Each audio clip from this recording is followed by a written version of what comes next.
Welcome everyone to Dead Talk Live. I'm your host Viz from Walking Dead Now. Want to welcome all of our viewers tonight, Sunday night, as I like to call it, Walking Dead Sundays. If you're joining us for the first time and want more information about our show, please visit our website at deadtalklive.com. And please also visit our YouTube channel, which is called Walking Dead Now. And please subscribe if you haven't already done so. If you're there right now, which I see quite a few people are, please go ahead and hit the thumbs up button if you enjoy this broadcast. Want to welcome Justin with us on YouTube. Summer, hello, Summer is with us on YouTube. Rylan Brooks is also joining us. Tristan is also with us. Saz is going to be handling the text chats. And Marie and company are going to be moderating on Instagram. Let's see, scrolling up. We have lots of people. Noev is joining us. Slimy, Ashwin, AZ Gamer is with us. 3P, Claudio. AZ Gamer is saying, hey Viz. Hello to everyone. Ganig is joining us. Jaden is also with us. Nikki Deca is joining us as well on Instagram, saying best podcast ever. And Nikki, it's funny because our show got printed in entertainment media in reference to some of our interviews that mentioned, according to Dead Talk Live, and they called us a podcast. And I guess it's my own personal quirk, but this is not a podcast. And it's like, when people call Dead Talk Live a podcast, there is a podcast. After this show is done live, I upload it to a podcast that we have. The podcast is called Stay Walking. But that's right here, the simultaneous live stream to Instagram, YouTube, Facebook, and Twitter. It's just a live stream. A podcast is really audio only, going back many, many years when it was first starting to get popular, first by Apple. Now a lot of people have their fingers in it. But yeah, it just, when I read that article, I'm like, oh, cool, they mentioned us. And then they said the Dead Talk Live podcast. And I'm like, oh. So anyway. That was my little frustration. But anyway, Nikki Deca, thank you so much for being with us. It's a pleasure. And thank you so much for joining us. Ghani is with us on Instagram. AMX is saying hello to everyone as well. CC Wheezy is joining us. Jaden is a regular now. Yes, you are. Jaden on Instagram is a regular. Hello, Steve. Hello, Blaine on Instagram. CC Weezy says, I made this mistake too. You're not a podcast. I remember that, CC Weezy. I said the same thing to you too. It's just a term. It's just a term. And live streams are really now starting to take off. And it's just a lot of people are used to the term podcast. And there is a difference. There's a big difference. So I bet in a year or two from now, live streams are going to become so popular, considering how the world is changing right now, that it's going to become, like secondary nature. Nikki writes, I'm sorry. No, you did not offend me. No, Nikki, you did not offend me. No, I'm just toying with you, but I just wanted to clarify the podcast thing and how it's just a personal, irk, that I have. But you did not offend me, Nikki. Thank you so much for being with us. It's our pleasure to have you with us tonight. Jaden is also saying I'm starting to be... Oh, yeah, I already read that. Sorry. Samperson92 is with us. Let's see. Just going up the list here. JU7ESRN 2022 is joining us. Welcome. Caden843 is also with us. Tristan is with us on YouTube. Rylan Brooks. So Kimmy is with us on YouTube as well. Welcome, Kimmy. So guys, I guess AMC is starting their launch to this finale. Sunday, they are going to start with season 1, episode 1, like they normally do before any kind of big season premiere. In this case, it's the season finale. That's not a regular finale because we've been waiting for it for so long. But starting on Sunday, they are going to start their weekend marathons. I assume it's going to be Sundays only. It may be Saturday and Sunday. But they're going to start with season 1, episode 1 of The Walking Dead. And it's going to go all the way through to when they get to October 4th. And we get to see the finale. Yay, finally. August is almost over. September is almost here. And we have like less than 6 weeks till we get to see the season finale of season 10 of The Walking Dead. And I know we are all pumped up for that. And we also get to see the premiere of World Beyond. Just before The Walking Dead season finale, we are going to see World Beyond and then that premiere. And I'm also very much looking forward to that as well. So just saying hello to all the people who have joined us on Instagram. Tariq is also with us on YouTube. Welcome, Tariq. So what other news do I have for you guys? Coleman Domingo, who plays Victor Strand on Fear the Walking Dead, he has his 20-minute web show on AMC.com, which is called Bottomless Brunch at Coleman's. It's a very fun show, laid back. It's just available on the internet. It's not available on the AMC TV channel. So it's a web show. And he just kicks back, relax, making cocktails, talking to various people here and there. And he had this quote when they asked him if he can reveal any kind of spoilers for the upcoming season of Fear the Walking Dead. And here's what he had to say. Yeah, now this is jokingly. He's joking about this. He goes, yeah, we get a Fear the Walking Dead reunion with Kim Dickens, who played Madison, and Alicia, Debnam Carey, who plays Alicia on Fear the Walking Dead. And they're both paired with Brett Gelman because I think he's a great instigator in a great way. He's hilarious. It's just a wild time. We have Barry Jenkins and his girlfriend Lulu Wang. So I have my directors shit down. And that's a fun and wild show watching them just create. It's really great. We also have Julia Stiles and Daveed Diggs together, and that was a blast. They're both interesting and creative and funny. The conversations always steer all over the map. I'm always trying to make sure it's light and funny and then drops into something deep, whether it's race, gender, pay parity, Black Lives Matter, you name it. Whatever is on people's minds, that's where he goes. So they asked him to reveal something about Fear the Walking Dead and this upcoming season. And he just, teased about it a little bit in the beginning and went on to talk about his very fun show, which, again, it's called Bottomless Brunch with Coleman. Okay, guys? Did I get that title right? Yeah, it's called Bottomless Brunch at Coleman's. Just wanted to make sure I got the title right for any of you guys that want to go ahead and check that out. So let's see what we got here. AMX says, I just want to see Rick and Judith reunite. We may well see that in the movies. Definitely a possibility.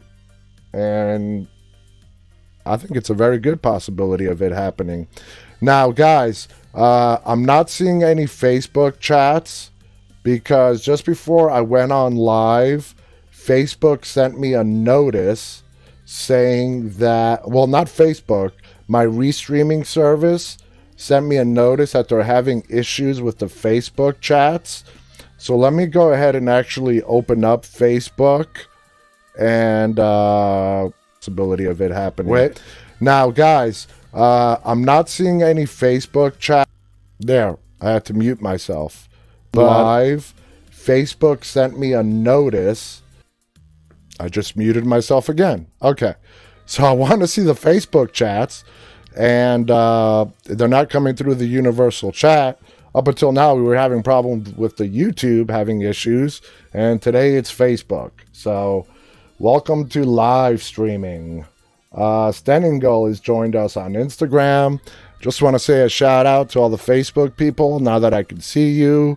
Alyssa is with us. Luke Bluck is with us. Let's see. Adrienne is joining us as well. I'm just scrolling up.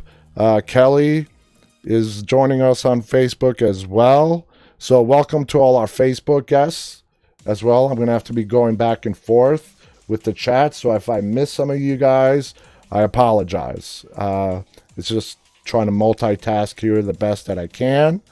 And let me go on to some different stuff. So Tom Paine, who we all know played Jesus on The Walking Dead, had some very interesting things to say about his character's departure from the show and what he felt about it leading up to his actual departure. Reflecting on his exit, he said, "I think in a weird way, not in a weird way, I think it worked out really well and everything kind of happened when it was supposed to. However, he did admit he was starting to get antsy as he neared the end of his stint due to not knowing what direction his character's future would take. He added, that was the longest I'd ever been on a TV show, and I ended up doing 3 years on that show, and towards the end, I was getting a little bit antsy about it. Like, okay, well, so this is 3 years now, and am I going to end up doing some really cool stuff, or am I going to die? And it turned out I was going to die. Tom insisted he was happy with the way his time on the show came to an end. He continued, I was very happy with it, actually. I was happy with how it ended. I'm happy that I got to start season 9 and meet some of the wonderful new actors that came on board, and I'm happy with the way that it ended. I am. All I said was I want him to have a really cool death, and they definitely gave me a really cool death. So that's Tom Paine, who played Jesus, and his thoughts about Jesus' departure from The Walking Dead. And, like I've mentioned before, guys, these actors, they don't know way in advance, like when they sign on, how long their tenure is going to be on the show. And a lot of times when they bring in a character, and in this case on a show that's based on comic books, the writers probably don't even know how long he's going to last when he or she is first brought in. There's a lot of factors that go into play with that. Popularity. Is the character working? Is it getting traction with the storylines they're giving them? And I bet you a whole bunch of other stuff that I have no idea about. But we got 3 years of Jesus, and he was an amazing character.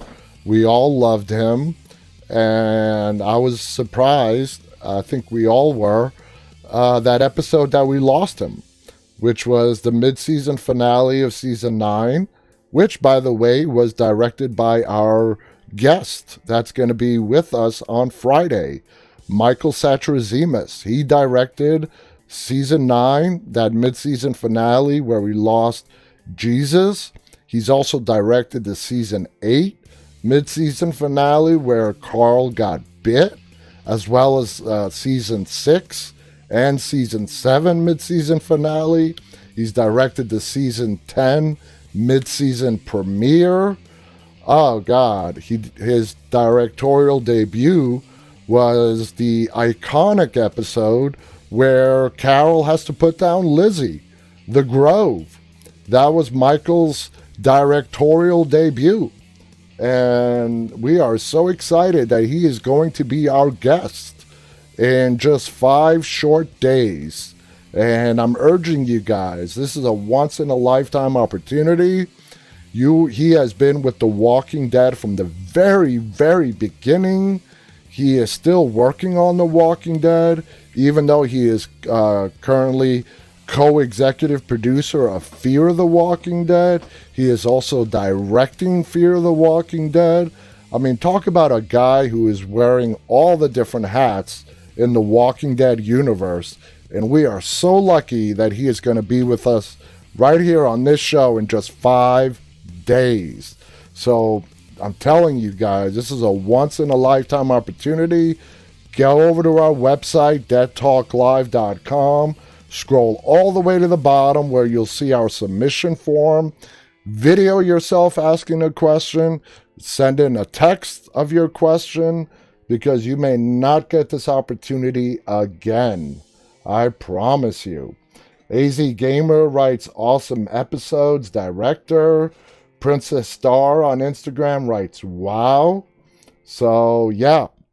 I mean, I don't have to play this guy up.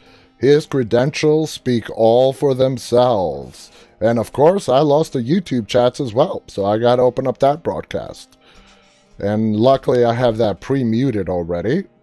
So yeah, guys, as far as the chats go tonight, if I miss some of them, it's because I have no universal chat screen. The YouTube chat stopped coming in and the Facebook chat stopped coming in. Luckily, Instagram is not part of the universal chats and I have them right here. So please bear with me, and I do pass on my apologies if I do miss any episodes. Tristan on YouTube writes, Lizzie was a sociopath and a psychopath. She was a very disturbed young girl, played brilliantly by Brighton Charbonneau. Brighton did an amazing job playing Lizzie. Tariq writes, if they add John Cena as the new John Cena on The Walking Dead, no. I'm sorry, I do not see that. Don't see that happening. Let's see. Going over to Facebook. Jack is with us on Facebook, talking about the movies being a trilogy. Luke says, yep, cannot wait for them. I think there's going to be 3 of them. There will be. Jack also says, I've been hearing for a while, but nothing yet. So I'm just scrolling up through the chats because, like I said, I don't have my universal chats working. So there was a great, fun article that Screen Rant published today.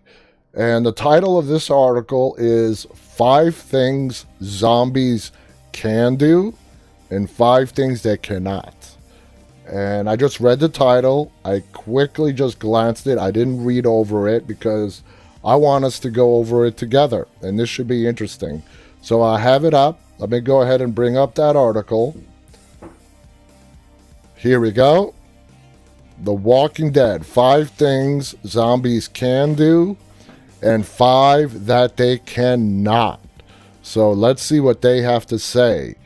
Number 10, they can stagger for miles. That's true. In fact, as far as we know, they can just keep on walking without ever having to take a break. The vast distances covered in the Walking Dead show just how far zombies are able to stagger their way across the American landscape, while normal human beings would be unable to do so due to exhaustion. Zombies are more than capable. Number 9, what they can't do, talk. Okay, and that's what had Eugene and Rosita freaking out when they were hiding from that horde and they heard these walkers whispering. They're like, what the hell is going on? As apocalyptic creatures go, zombies are far from the most talkative species. Some versions of the zombie myths do have zombies at least reacting to some stimuli from their past, with Shaun of the Dead in particular, showing their zombies retaining some humanity. While talking is rare among the zombie genre, The Walking Dead zombie continue the classic brand of the mindless, untalkative zombie. Number 8, what they can do, survive near fatal wounds. When it comes to the zombie mythos, there is one particular action that is guaranteed to result in their demise: aiming for the head. The Walking Dead stays true to this idea, showing that zombies are capable of living attacks that would render a normal human either dead or immobile. 7. What they can't do is swim. Finding safety in the zombie apocalypse is obviously one of the first priorities, with survivors usually searching for an area that would be easily defensible against a zombie horde, or in some cases unreachable. One area in particular that would be ideal would be some kind of oil rig. Oh, there you go. As zombies aren't known to be great swimmers, so a sea base would be a fantastic in a zombie apocalypse. And I have thought about this, okay? Playfully thought about this, because a zombie apocalypse is impossible. But, play thinking, if I was in the middle of a zombie apocalypse, where would I want to be? And this is what I came up with, okay? Because I think this is awesome. I want to be on board a nuclear-powered aircraft carrier. That's my choice, okay? You've got nuclear power, so you don't have to worry about running out of gas. You can go anywhere in the world.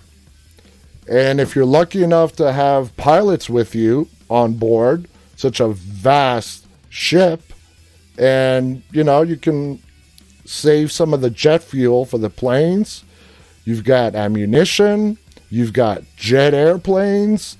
You've got a galley that is just loaded with food. That's my choice. I would want to be on a nuclear-powered aircraft carrier.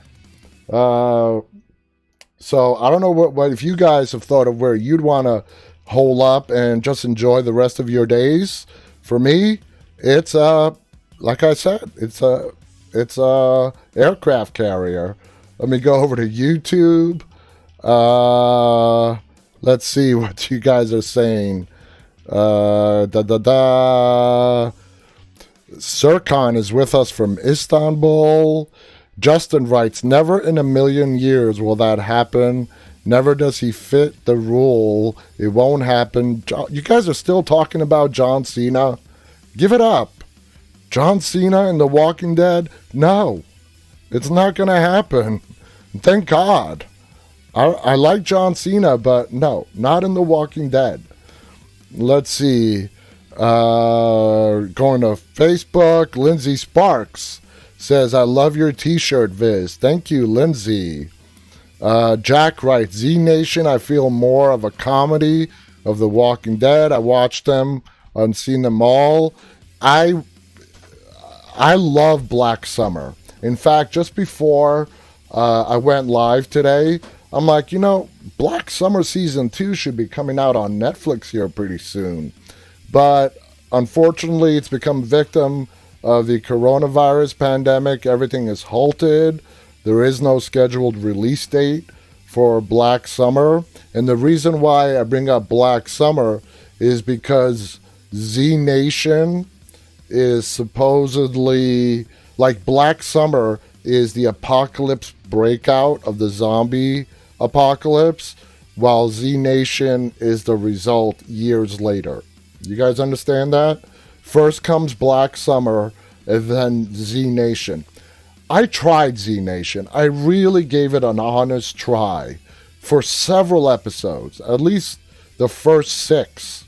But once I got to that episode where they rig up the Liberty Bell to the back of a truck and drag the Liberty Bell across the streets of, like, Philadelphia to crush zombies, I'm like, that's it. I tried it, but I can't do this. I can't. I love comedy zombie movies. I love Zombieland. I thought Zombieland was great. I loved Shaun of the Dead, another amazing sleeper zombie movie that was amazing. But Z Nation, for me, I know there are a lot of Z Nation fans out there, but for me, it didn't do it. It didn't do it.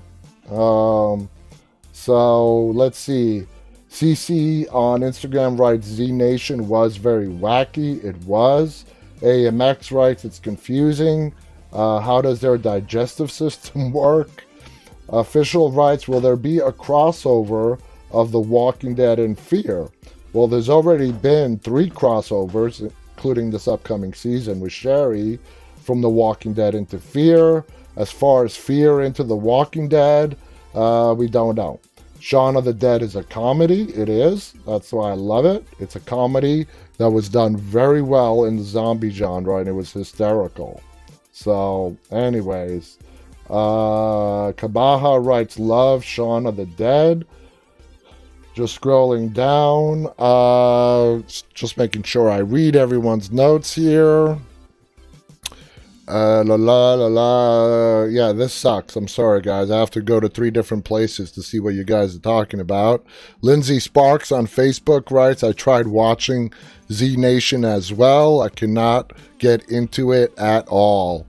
I gave it a shot. I watched 6 episodes, trying to see if it will grab me, and but it never did. Then after that whole Liberty Bell scene, I'm like, that's it. Had enough. Let's go back to this list. The what the zombies can and cannot do. So where did we leave off? Okay. Number 6, can do. Survive without food and water. Duh. As shown earlier, one of the only ways to kill a zombie is to destroy the brain. This allows the zombie to survive fatal wounds while also increasing their stamina and longevity. Another mortal limitation that zombies seem to have transcended is the need for food and drink. 5, cannot do. Die of disease. On a similar note to the prior entry, it's clear that zombies are relatively difficult to kill. However, it also seems that they don't have many natural dangers to contend with either, with disease being a particularly noteworthy example. 4, can do. Herd smell. HERD. Herd smell. The idea of zombies are inherently able to tell zombies apart from humans is an interesting one in the zombie mythos. Some zombie movies show that they rely on sight to determine those that are zombies, whereas The Walking Dead goes by smell. The fact that zombies are able to discern their own via smell is noticed quickly by the survivors, with Rick and Glenn covering themselves in zombie guts in the first season to pass through a horde of zombies. And that's true. That's absolutely true in The Walking Dead. And I've asked myself this question in regards to our latest antagonists, the Whisperers. They just wear a face mask. And yet, okay, so they wear a face mask. They walk like the walkers. They whisper, obviously. But below the neck, there's nothing. So it kind of contradicts the whole smell thing a little bit, because just wearing a face mask that covers your whole head does not cover your whole smell that, hey, you're a living, breathing human being. So I was always confused a little bit about that. And remember that hysterical scene with J.D. Morgan when he, in these recent episodes that we got, where he's alone in the woods and he's approaching a walker, and the walker just walks right past him because he's wearing his mask, and he makes a noise. The walker turns around and again walks right past him, and he's like, screw this. And the walker realizes that it's a human being because he hears him. So there is some contradictions to that. But in the beginning, it was made very clear to us that it was all about the smell. And that's how the walkers knew whether you were a living person or a dead one. Devana on YouTube writes, I don't think the Whisperers take baths. You're probably right. Brian is with us. Sorry, Brian. Let's see. I don't have a missed call, Brian. So if you want to try calling again, please go ahead and do so. I have Skype up. So give it another try, Brian, if you do want to call. So let's continue on with this list. Let me bring it up. Here we go. All right. Let me also bring up Skype so I don't miss any calls. There's a lot of freaking windows I have open. All right. Number 3. They can't heal. Despite being able to continue staggering on with some devastating injuries, the zombies of The Walking Dead are unable to physically recover from their attacks. If they are cut or shot, their wounds will not heal. While this doesn't seem to slow them down, it is certainly an interesting piece of information. It further highlights that zombies are immune to disease, with them not succumbing to infections when wounded. They're dead. They're dead. Come on, guys. They're already dead. Number 2 on the list, can do, stealth attack. Despite the fact zombies are essentially brain-dead creatures, driven solely by their desire for human flesh, they're capable of moving deftly and quietly, at least in the show, being able to creep upon a human with the careful, delicate step of a tiger. And the number one thing listed as a cannot do is move quickly. We have seen rage zombies, but The Walking Dead are what I like to call snail zombies, the crawlers, the slow walkers. While the zombie genre is vast and full of terrors, there's one big dividing line that separates the zombie genre into 2 main camps. Fast zombies, or rage zombies as I call them, and slow zombies, snail zombies as I like to call them. The Walking Dead opts to adopt the snail zombies. While some believe that this makes the zombies less threatening, it also allows for the impending doom of the slow-moving zombie horde to try to truly build up in a way that doesn't occur with fast-moving zombies. So there you guys have it.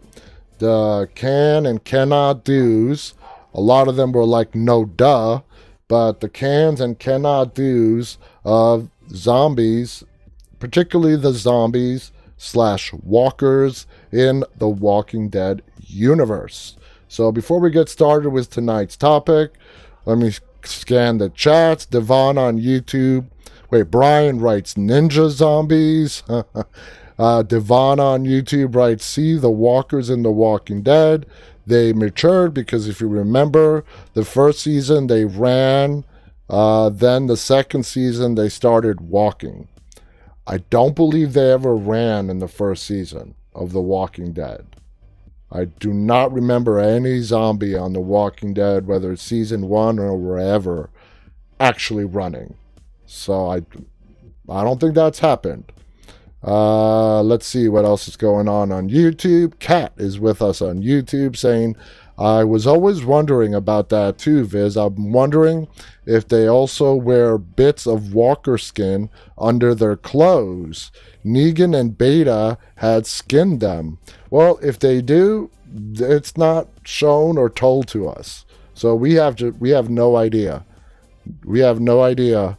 Lindsay Sparks on Facebook writes, they can't heal. Tina is with us saying, hey Viz, how's everything doing? I missed y'all this week. It's great to have you back, Tina. Thank you for joining us tonight. Just scrolling up the Facebook list. So let's get started with tonight's topic. And we're going to be talking about leaders on the Walking Dead universe. Not just The Walking Dead. It's going to primarily be on The Walking Dead.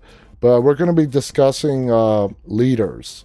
And every little thing about them. And we have great amount of time left, so we're going to be comparing the leaders on tonight's show, because we have had a lot of leaders on The Walking Dead from all the different communities. Tonight we're just going to be concentrating on a few of them. We'll save the rest for future episodes. We'll break it all down to look how they were different, what worked well, and what didn't, and so on. Now, I know that you're all thinking, but I'm not going to start with Rick, because he wasn't the first leader we saw on the show. We're going to start with Shane.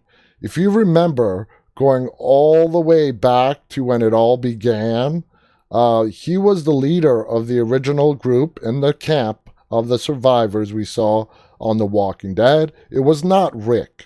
He was the one who joins them, and that was thanks to Glenn, who, when they met him for the first time in Atlanta, when Glenn saved Rick's ass when he was trapped in that tank. Now, before we prosecute Shane for all the bad stuff that he did, you gotta admit, he did have some solid leadership qualities as well. So here we go. First, he was the one who kept the group together and protected them before Rick showed up. And we all know from the time that Rick was in a coma for 5 weeks, and the zombie apocalypse did not start like the night he got shot. There was an unknown period of time from the time he got shot and during his 5 weeks in that coma to when he woke up, that somewhere in between there, the zombie apocalypse broke out. The rest of the camp group is they were basically stuck in traffic together.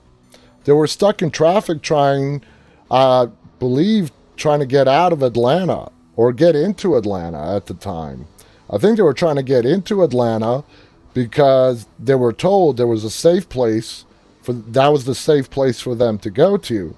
And as they're stuck on the highway, waiting to get into Atlanta, they see Atlanta blown to bits by the government and the military. So he gathered them up, and the reason that Shane, Lori, Carl got with Merle and Daryl and Carol and Ed and Jim, Andrea, Amy, and all the rest of them is they were in close proximity in that huge traffic jam. That's it. That's what fate is what brought that group together, and it was Shane that took over.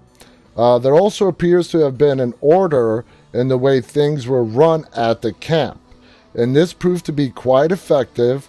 People had a job or a contribution to make. Even the likes of Merle and Daryl, if you don't count what happened on that rooftop with Merle, they were doing their part too. They hunted for the group. That was their job. Most importantly, the people felt safe with Shane as their leader. You can see this by the way they are able to relax by the quarry, and no one really questions Shane. He was a cop, so they trusted the cop. The group trusted that Shane would keep them safe, and so they listened to him. We have a caller. Shane? Welcome. You're on Dead Talk Live with Viz. What's your name? Huh? What's your name? Bo. Hey, Bo. What's on your mind?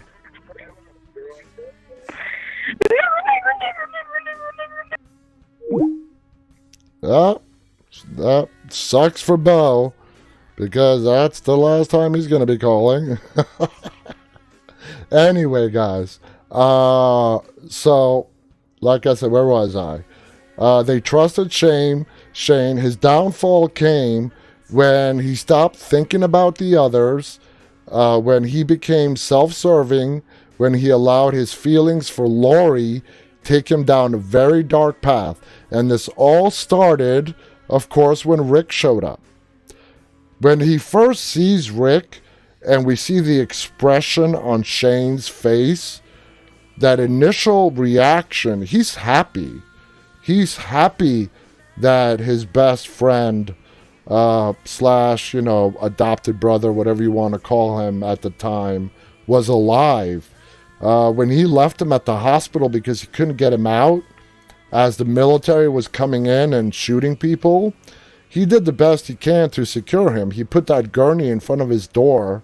So he was happy to see Rick was alive. And then he sees Rick with Carl and Lori. And then, 20 seconds later, it hits him. All right? What I've built right here, he enjoyed being the leader. As opposed to Rick, who just sort of walked into it and took over. Shane enjoyed being the leader. He ate it up. He would not have had it any other way. He had Lori. He had Carl. He had the family that he always wanted. And Shane was doing great. He was doing great up until Rick showed up. And Rick spoiled everything for him. And we all know how that turned out. Before we move on to the next character, does anyone have anything else? Do you guys want to add anything else that I might have missed that you think is critical in regards to Shane? Anything else in far as his relationship with Lori, Carl? Could you have seen him being, what's the best word to use here? Second in command to Rick? Let Rick take over the group, as that is what eventually did happen, and have Shane be content with being Rick's lieutenant? I personally don't think so. I really don't. I don't see Shane liking it one bit, having to play second fiddle to anybody else. So let's see what you guys have to say. Just scrolling through the chats. Epic Zombie Killer on YouTube writes, I'd love to see Shane go from a decent guy to an evil, crazy guy in season 2. His transformation was great. It was great. Justin writes, yeah, but then he turned into a walker and Rick became a leader. Well, there was a whole bunch of other stuff that happened in between then, but yeah, you're right. You're right. So let's see, going on to Instagram. Everyone is saying, well, you guys basically all agree on what I said about Shane, Not much more than that.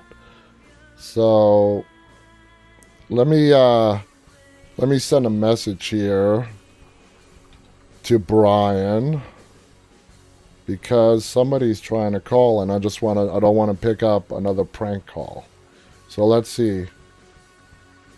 Let me go back to what we were talking about and move on to our next leader. So, now, Rick took over the camp. After Shane, well, not the camp, but he takes over the group. Rick is the next leader we're going to talk about. When Rick takes over the group after Shane was out of the picture. But I think he had already gotten a lot of the respect from the group, except for Carol. Carol did not start respecting Rick up until probably season 3. So let me grab this call. Hello, you're on Dead Talk Live with Viz. What's your name? Yeah, my name is Johnny. Hey, Johnny, what's on your mind?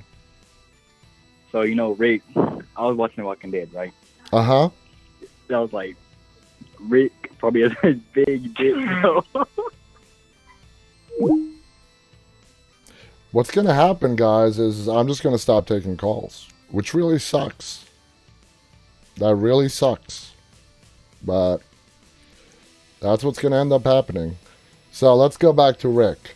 Even though Rick knew that keeping those walkers in the barn was dangerous, he tried to understand it, and in doing so earned Herschel's respect. Shane could have handled the situation with Herschel better. After all, they were guests on his farm. Shane saw the danger. So did Rick. They all saw the danger, but they were trying to please Herschel as well.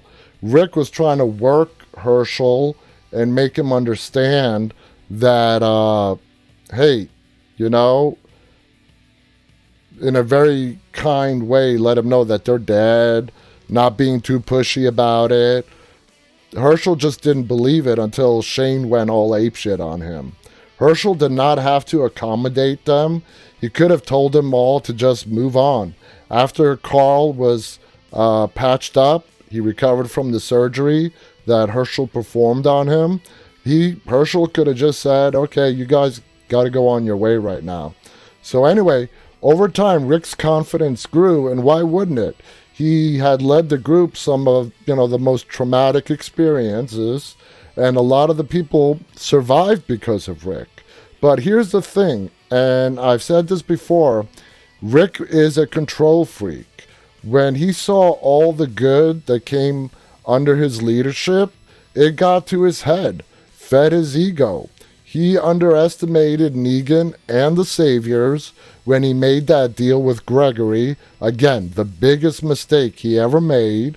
He also thought he could fulfill Carl's dream because he believed they'd come this far that they could achieve anything. Well, you all know where that led.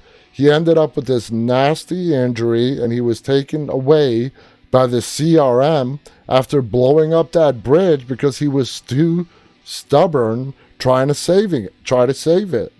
And remember that scene at the end in the season 6 finale when they try to do that diversion and have Eugene drive the RV around while the rest of them went on foot to try to get Maggie to the Hilltop Doctor. Carl and Rick are in the front and they're holding up Maggie, and Carl turns to his dad and he says something along the lines as, you're right, something like we're not going to let what happened to Denise ever happen to us ever again. We're better than that. And a second later, well, the Saviors announced their presence, and we all know what happened with that. So let me see what you guys are chatting about. I have to go around the horn here. Epic Zombie Killer writes, couldn't blame Herschel, and he was just in denial. He just didn't know. He just did not know. Justin writes, what about the governor? He was a bad leader, but he was a leader. You're right. He was a leader, but you're right. He was a very bad leader. He was a selfish leader. So let's see. We talked about the governor. Kat's agreeing with Epic Zombie Killer where he says he couldn't blame Herschel. He was just in denial. Going over to Facebook. Let's see. Lindsay Sparks writes, nope, has to be a leader. Shane has to be a leader. Tina writes, not with him, being jealous. Second, he would not do too long, being good as a number 2 next to Rick. I agree with you.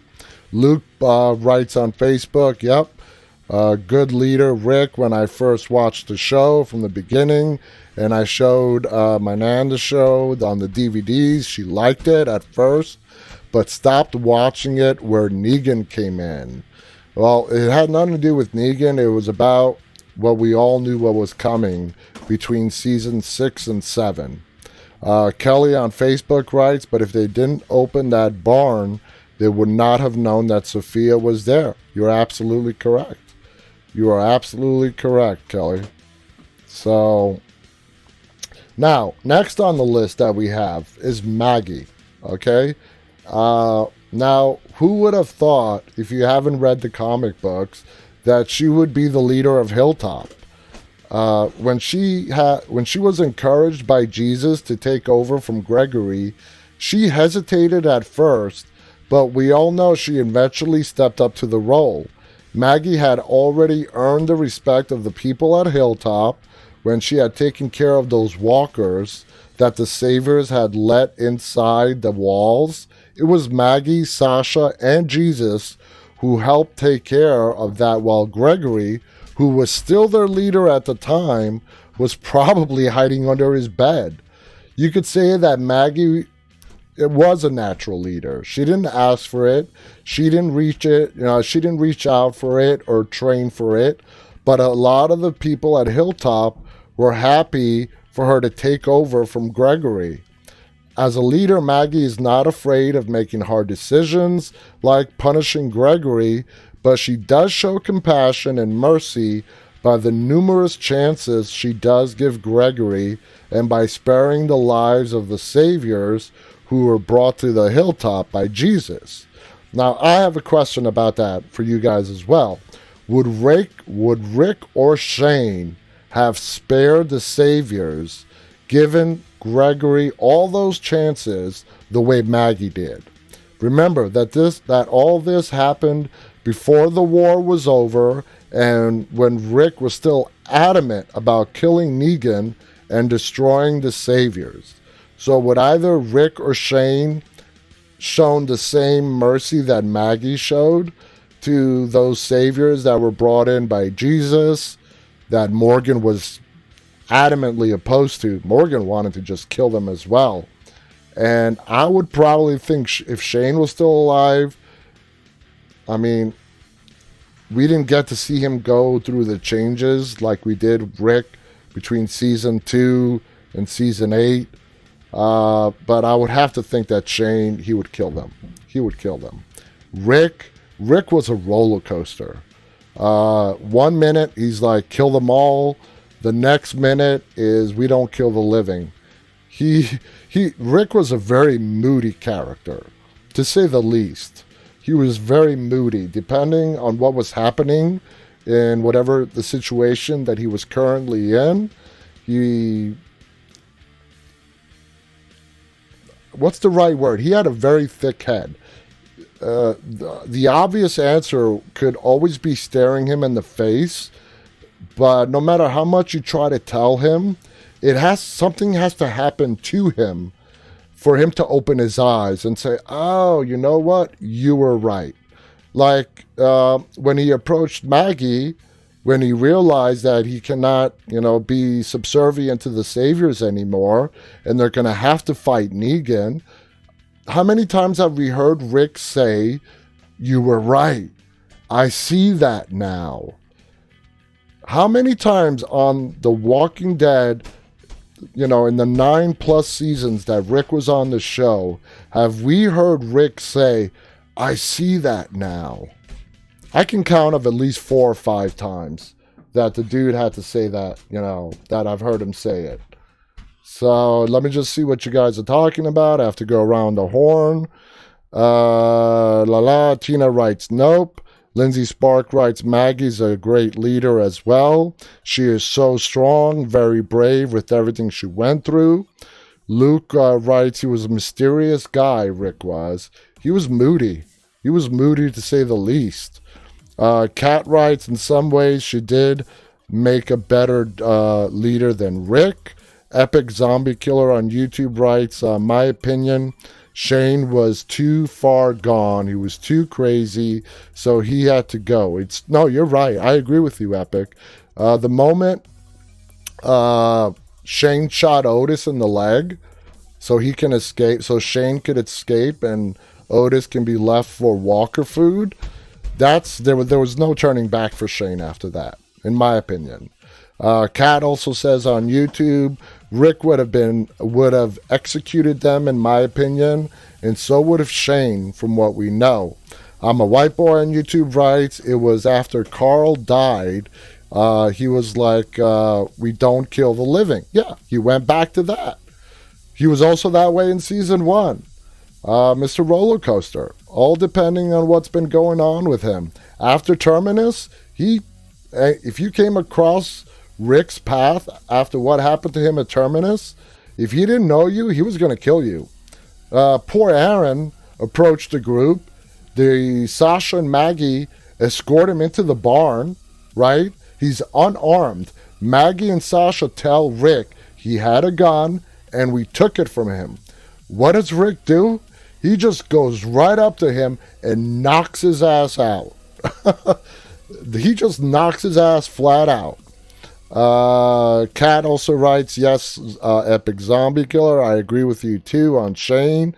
He was too dangerous. Let's see what's going on Instagram. Seaworth99 writes, Rick was stubborn, but Shane was merciless. He killed Otis like that so he wouldn't let them live. Yeah, so he could live. Ryan writes, that was a good idea. Thought that Shane did. Well, yeah, if you're trying to save your own ass, there was a way around it. He did not have to kill Otis. Drip on Instagram writes, Shane got crazy after Otis. There was just no turning back for him after that. That's my opinion too. So let's go, because we are getting close on time here. Oh shoot, I didn't realize how close on time we were getting. Let's do Michonne. Okay guys, Michonne. Like I said at the start, I know there are other characters in The Walking Dead that we're going to cover in future episodes.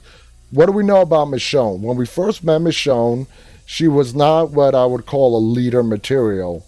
Michonne was happy to allow Rick to lead without question. Even when Michonne and Rick became Rishonne, Rick was still calling all the shots. Michonne did offer some advice to help him through tough times, and when he was faced with those difficult decisions, particularly during Negan's control of Alexandria. After Rick left the show, and we went through that time jump, Michonne does go through a transformation. Not only does she change her style, but she seems to have hardened and has trouble trusting people. She doesn't even trust others in her community, and she totally isolates Alexandria, which was what probably pisses off Maggie so much. Now, even though Alexandria is governed by a council with Gabriel as its leader, it is still Michonne that seems to be calling all the shots. Now, before we go, I want to talk, about two leaders on Fear the Walking Dead. We have a few minutes left, but if you're going to talk about Fear, you got to talk about Madison. When the series first premiered and I was watching it, and we got introduced to this brand new group of people, brand new show, brand new cast, brand new actors, everything. My first thoughts were, okay, we know what's going to happen to them. We know they're going to face the zombie apocalypse very soon here. I was thinking, who is in this group going to be the one that's going to step up to be the leader? And to be honest with you guys, Madison was like maybe third or fourth on my list. I mean, I didn't see them in the first episode and say, yep, it's going to be Madison without a question. No. She was a guidance counselor. At least with Rick was a cop. He had training, he had experience. But Madison being a guidance counselor, you guys may not realize this, but that does give her a sort of training that Rick and the other people we just discussed on The Walking Dead did not have. Her specialty as a high school guidance counselor is dealing with people. It's psychology. It's listening, understanding, even to some degree predicting what their next move is going to be. And she was really good at that. And that is what made Madison such a great leader. And I was just really upset on her supposed death. Could she still be alive? Yes. Because we did not actually see her die on the screen. I would love to have Kim Dickens come back as Madison on Fear. There's going to be a lot of explaining that needs to be done because she has been gone for many, many years. And where the hell has she been? Wouldn't it be cool if Madison shows up in Virginia and we get to see her on The Walking Dead? We've talked about crossovers and possible characters from Fear onto The Walking Dead. How cool would it be if Madison Clark ends up in Alexandria? Some food for thought there. Let's see. And the next leader that I want to talk about, and the last leader that I want to talk about today, very short, is Jeremiah Otto. Remember Troy and Jake's father on the ranch? He was a leader. He was a leader of a community. He had built that community.